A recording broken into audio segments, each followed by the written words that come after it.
Our forces are active, and British planes are in the sky today as part of coordinated regional defensive operations to protect our people, our interests, and our allies. Earlier this morning, the United States and Israel struck targets in Iran.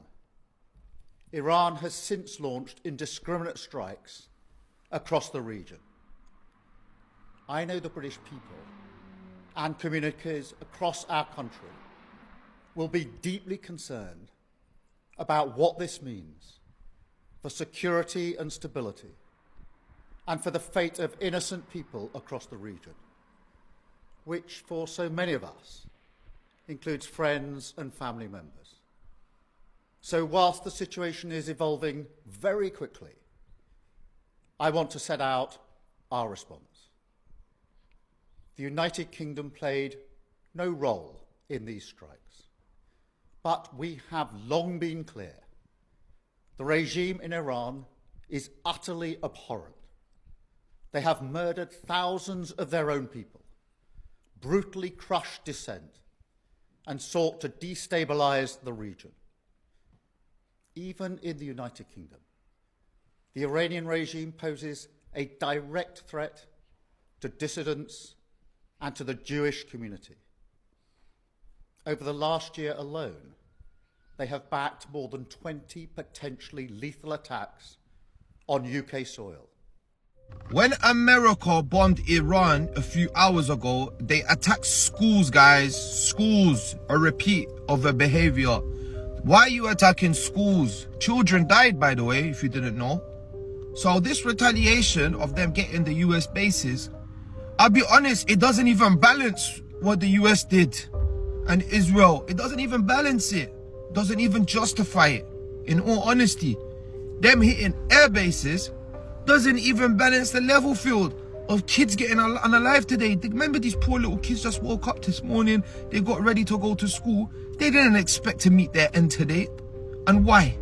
Because of these political leaders that want more of this? Why? I'll be honest with you, this is bad and sad. And as a news report, all I'm doing is reporting news, but I'm reporting it with realness. You see it in my face. So Iran have the right to defend themselves, and in their defense, they retaliated by bombing 6-7 other countries that hold the US bases. Now take this in. Just imagine if your daughter or your son was going to school today and you didn't see them after because of what happened. How will you feel? How would you justify this? This is a repeated behavior from US, Israel. All they know is to unalive kids. That's all they know. Then you got these dumb fools. Iran's going to be freed now. No. Thousands of people and millions even could get unalived. What's this all about? We got Pakistan as well trying to de-escalate the terrorists in Afghanistan. There's a bigger picture there too. Their army is trying to defeat the so-called proxies of US and that call themselves AFG, but realistically they're Taliban's and ISIS, and the real AFGs want them gone. What do you think? Is the Ayatollah alive? Apparently, yes. It is 10:30 a.m. US Eastern Time on Saturday, February 28th, and there had been conflicting reports out of the Middle East that the Ayatollah, the supreme leader of Iran, had been either eliminated or injured since his compound in residence was heavily damaged by strikes earlier. However, the Iranian foreign minister was just on NBC saying that he believed that the Ayatollah was still alive, and now we are getting further reports from Iranian state TV that they are preparing to air a statement from the Ayatollah himself. That, I think, is pretty much confirmation that he is still alive, and he is still technically the supreme leader of Iran at this time.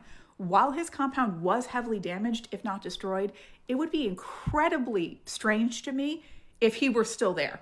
Given the rising tensions and escalations, it is more likely that he had been moved to an underground bunker or more secure location, given everything that has been escalating over the past several weeks. I will continue to bring you updates on this fluid situation throughout the day. Please stay tuned for more information.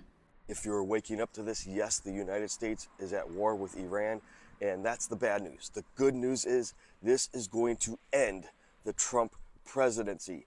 Trump launched this attack without any congressional approval or any clear legal basis for doing it. Now, he said it's because they pose a threat because of their nuclear program. But that's going to complicate things for Trump because he's been saying they completely obliterated their nuclear program with Operation Midnight Hammer, and that they don't have a nuclear bomb and they don't have the material to make a nuclear weapon, but they were going to try and restart their nuclear program. But that does not pose an imminent threat, a threat that would require the military action that they have launched. So he's talking about regime change. He's talking about the Iranian people going and overthrowing their government. This is a violation of international law. It's a violation of our Constitution. And this, I think, is going to push members of Congress, especially on the Republican side, to start turning on him. Because when American service members start losing their lives, that might have happened already. They've struck our military bases across the Middle East. Massive explosions have been seen in Bahrain and other places. So guys, this could be it. I hope this is it, because this needs to stop. Let me know if you agree. Comment, like, share, spread the word, follow, subscribe, and I'll see you back here for the 411.